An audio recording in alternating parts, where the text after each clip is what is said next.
Good afternoon, ladies and gentlemen. Shalom, I'm David Mencer, Israeli government spokesman in the National Public Diplomacy Directorate in the Office of the Prime Minister. It's Thursday, the 31st of October, day 391 of this war. As the Prime Minister said in the Knesset this week, Hamas, Hezbollah and the Houthis, Shia militias, all directed by Iran, sought to deliver a severe blow to destroy Israel. But we got back on our feet quickly. We did not break up. We did not surrender to the jihadis.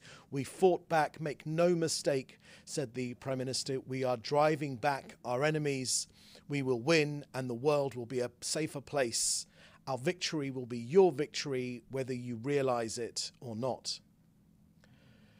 Firstly, on the tragic fallen amongst Israel's armed forces, it is with regret that I share with you that since the start of this war, Israel's fallen soldiers have unfortunately risen to 777. Master Sergeant in the reserves Yedidia Bloch was 31 years old and from Mevo Choron.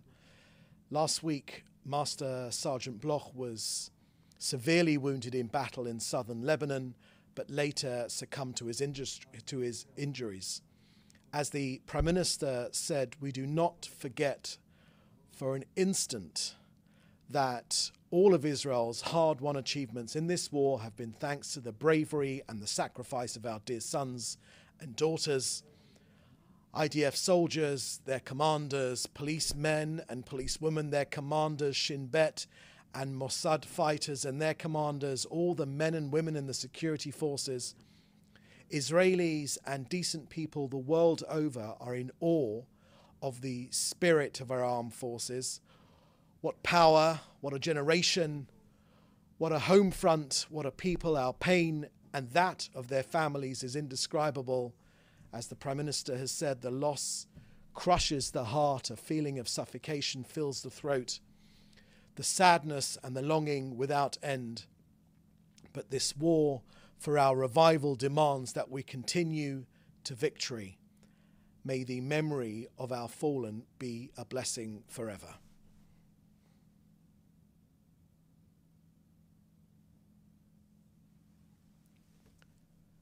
Next, on the case against UNRWA, I wanted to share with you our latest assessment. And there's some new material here that we're sharing now. On the UNRWA-Hamas infiltration, Israel has long warned about Hamas infiltration into UNRWA, with UNRWA staff and facilities being used to support their terror activities. Yes, we have shared revelations of UNRWA staff's direct role in the October the 7th massacre. But secondly, on the Hamas operative list, which was ignored, in July 2024, this year, Israel provided UNRWA and the UN with a list of 100 Hamas operatives employed by UNRWA. To this date, no action has been taken. IDF recently killed Mohammed Abu Itiwi. He was listed as a participant on the October 7th massacre. He was a commander at the Nova Festival. The Nova Festival that murdered festival goers, music lovers, people that love to dance. The UN Secretary General condemned his killing rather than addressing Israel's prior warnings. Thirdly, the high-level Hamas UNRWA ties. UNRWA leaders, including Fath Sharif, who was a school principal, head of the Teachers Union in Lebanon, and Ached Muqayyad, who was Education Quality Manager in Gaza. They were also Hamas operatives. UNRWA ignored this, even as Muqayyad posted his support of the October 7th attacks. Next, number 4, the terror infrastructure inside UNRWA sites. Over 32 UNRWA facilities are linked to tunnels, arms depots, and terror activities. UNRWA has not ensured the neutrality of these sites. On the contrary, it has never alerted Israel to any misuse. And number 5, this is the one which shocks me personally the most. The jihadi education that Hamas operatives received at UNRWA schools. Many, as school principals and teachers used UNRWA classrooms to promote hate and violence with no effective oversight from UNRWA to prevent the anti-Semitic and the violent indoctrination. Every evil terrorist that was educated in an UNRWA school, every evil terrorist was educated in an UNRWA school, every single one. Now, if a school in your country produced 40,000 killers, that's the Hamas fighting force, would your government keep these schools open? As for what's next, to those that say that only UNRWA can distribute aid, we say nonsense. UNHCR provides assistance, resettlement and aid to refugees the world over in accordance with international law.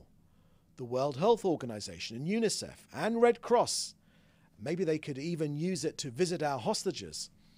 They offer health and medical aid and education and operate clinics and hospitals elsewhere in the world. The World Food Programme and the IOM, they also handle food distribution in conflict zones more efficiently, and they provide humanitarian assistance to refugees. UN Habitat and the World Bank, they support city building, shelter, housing, and financial reconstruction. And NGOs and other government agencies administer humanitarian aid and development assistance and support civilian needs in conflict areas the world over. So we say this very, very clearly. UNRWA is part of the past. It's part of the problem. UNRWA members took part in this massacre. Now it's time for the international community, first and foremost the United Nations themselves, to rethink and to do what's right in order to really be of help to Palestinians, instead of just sticking to their former ideas, which were an UNRWA which was infiltrated, taken over, and eventually massively misused by the terrorists of Hamas. And finally, to COGAT and an update of their work getting aid into Gaza. Our humanitarian efforts are continuous and ongoing. Let me give you the latest, as I do every single day. 140 humanitarian aid trucks entered Gaza via the Kerem Shalom and Erez crossings. Trucks arrived from Jordan, from Ashdod, the Israeli port of Ashdod, and from Egypt as well. 35 trucks entered northern Gaza. 60 trucks were collected from the Gazan side of Kerem Shalom by international organizations. But unfortunately, 670 trucks worth of aid are still awaiting collection. This, again, is another example of UN inefficiency. 7 tankers of fuel and 6 tankers of cooking gas and a tanker of fuel designated for the operation of essential infrastructure have also been transferred into Gaza. A convoy of 20 trucks entered Gaza directly through Gate 96. 12 bakeries are in operation in Gaza, 4 bakeries in northern Gaza and 4 bakeries in southern and central Gaza, producing close to 3 million pita loaves every single day. And the ongoing rotation coordination of humanitarian personnel has been successfully completed, as we regularly update. So we say again, there is no limit on the amount of aid that can enter Gaza. Israel will do everything it can to facilitate the entry of aid into Gaza. So that's the end of our briefing here today. Please put your questions in the chat together with your news outlet. Thank you very much for that technical issue.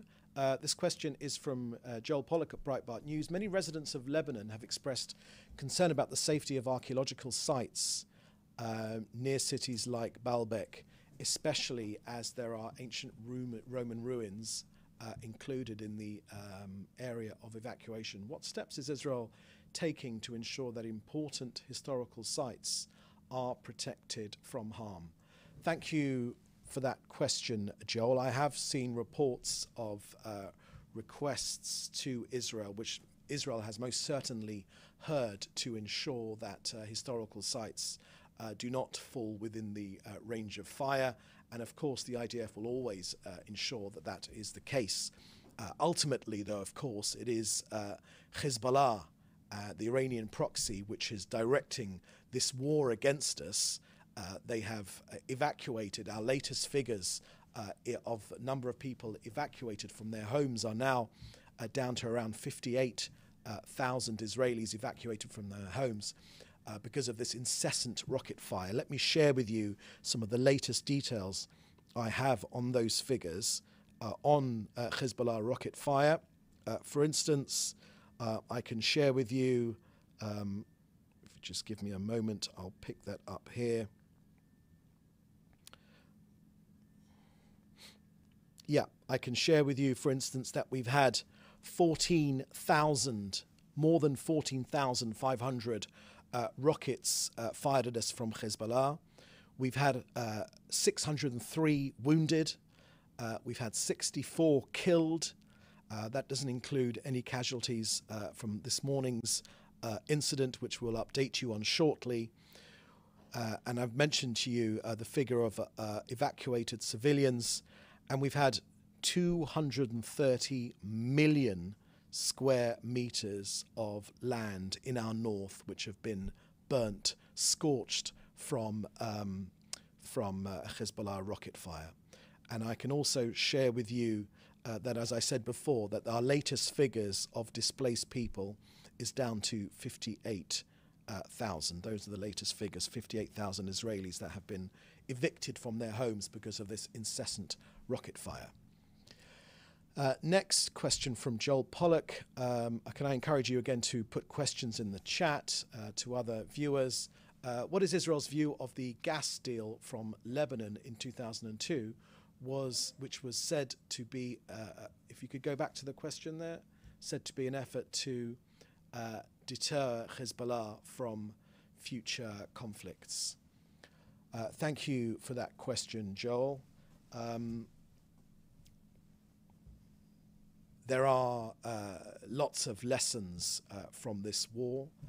Clearly, the previous ideas that we had in terms of deterring Hamas and also Hezbollah have now proven themselves to have come to an end, and that is why we are taking our strategy, changing our strategy moving forward. But on that idea of strategy, let me share with you, because you've mentioned that issue with Hezbollah, let me share with you, as outlined by the Prime Minister, Israel's long-term strategy, because we hope actually that this long-term strategy will be achieved actually in the near future. We've said to you before that we want to dismantle the axis of evil, to cut off the arms in the south, and also in the north, in our north, to exact a heavy price from Iran and its cancerous proxies. But as the Prime Minister has made clear, ultimately, we will prevent Iran from obtaining nuclear weapons. It remains Israel's central goal. Stopping the Iranian nuclear program is at the forefront of our minds. For obvious reasons, we're not going to share with you all of our plans and actions in this regard, but we are in the midst of an historic change. The Prime Minister has made this clear. This change has two stages. The first stage was when Iran replaced those in the Arab world that refused to recognize Israel or to make peace with us for decades in the Arab world, and pan-Arabism threatened to destroy the state of Israel. And gradually, as we pushed back on that, these tyrants in other Arab countries that used Israel as a distraction from their own failing economies and their own failing leadership in these Arab states, they went down one by one. But as the Prime Minister has said, we made peace with Egypt, we've made peace with Jordan, and then we made peace with 4 other Arab countries in the Abraham Accords. But unfortunately, Iran took the place on this mistaken and erroneous path, and Iran has decided to develop its own empire in which there is no place for the state of Israel. And what does the Iranian threat to the state of Israel consist of? The Prime Minister made clear that it consists of 3 things. It consists of this axis of evil, their stranglehold, their proxies, which are all branches of Iran. It consists of ballistic missiles, and also it consists of Iran's attempt to develop nuclear weapons. So we are taking forward our strategy for the future. We've carried out large-scale attacks on Iran and their proxies, these tentacles of Iran that were supposed to protect Iran. They are crumbling under Israeli action. We've dealt a crushing blow to the regime, but Israel is stronger than before. We are more united than before, and most of all, we are more determined that this land that was attacked a year ago and is continuously attacked, this war is not over.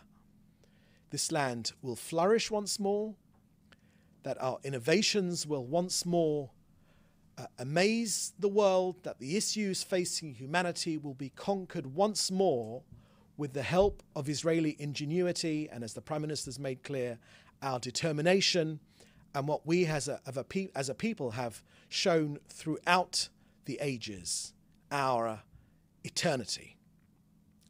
Okay, I don't see any other questions. So with that, thank you for joining us, and we'll see you next time. Thank you. Bye-bye. Thanks for watching. Drop a comment below. Don't forget to like, share, and hit subscribe to stay updated with our latest content. Until next time, stay informed and inspired. This is DaJobnik signing off.